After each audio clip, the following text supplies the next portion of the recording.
The battlefield was silent now, except for the hiss of cooling metal and the distant crackle of burning wreckage. Smoke curled upward in lazy, poisonous spirals. Corporal Mason Hale kept his rifle close, scanning the ruins for movement. His HUD flickered with static. The comms had been fried by the orbital bombardment.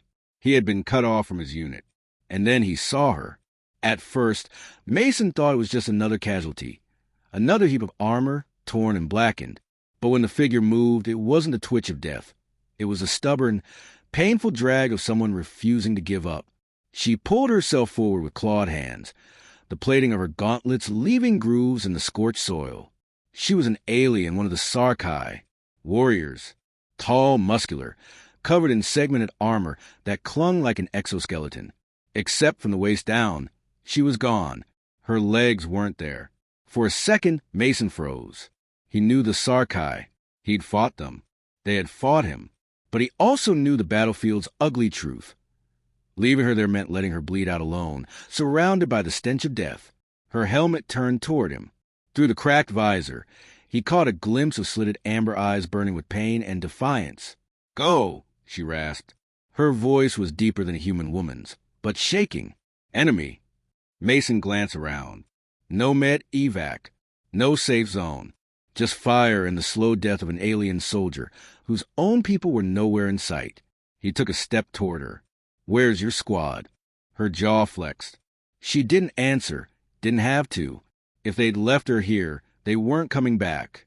He crouched beside her, taking the cauterized stumps where the blast had claimed her legs. The med gel she tried to apply had hardened, but blood still seeped sluggishly. "I'm not your enemy right now," Mason said. "I'm your only chance." She stared at him like he was speaking madness. Humans kill Sarr'kai. Humans save lives, too. When he lifted her, she snarled in reflex, armor plate scraping against his chest plate. But the snarl faded to a pain gasp. She was heavier than she looked, dense muscle, layered armor, and the dead weight of exhaustion. He started moving toward the burned-out husks of buildings, weaving through wreckage to avoid aerial drones. The world around them was painted in ash and rust. Every step jarred her wounds. Every time she flinched, Mason gritted his teeth and kept going. "Why?" she asked after what felt like an eternity. "Because no one deserves to die alone," he said, simply. She didn't reply, but her gaze stayed fixed on him now, watching, measuring. They reached an abandoned supply post.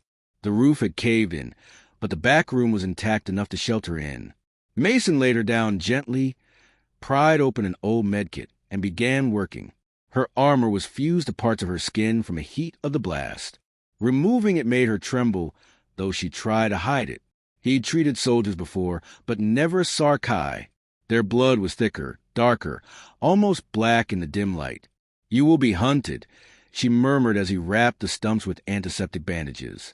"Let them hunt," Mason said. "You're not dying today." "You are strange." Her eyes narrowed. "Human Marine. Name?" "Mason." She was silent for a while before saying, "Varesh." When he met her gaze, it wasn't a warrior's glare anymore. It was a steady lock of two survivors who understood something unspoken. Night fell, and the temperature dropped sharply. Mason kept his rifle within reach, but found himself glancing at Varesh more often in the shadows.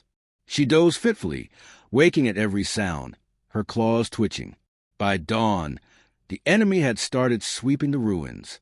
Mason could hear the distant mechanical word drones and the guttural calls of Sarr'kai search parties. "They are not here for me," Varesh said bitterly. "They are here to finish what was begun.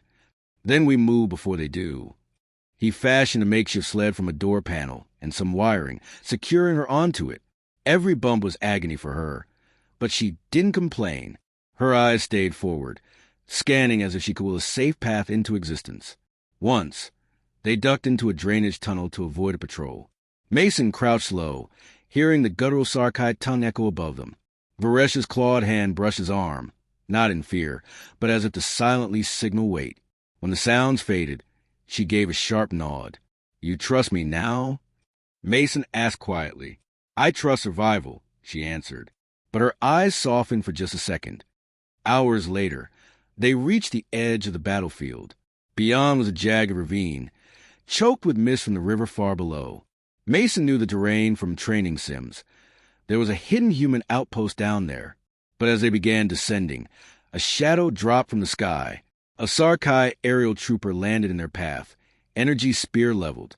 Mason raised his rifle, but Varesh spoke first in her own language, a harsh, clipped phrase that made the trooper hesitate. They exchanged rapid words Mason couldn't follow.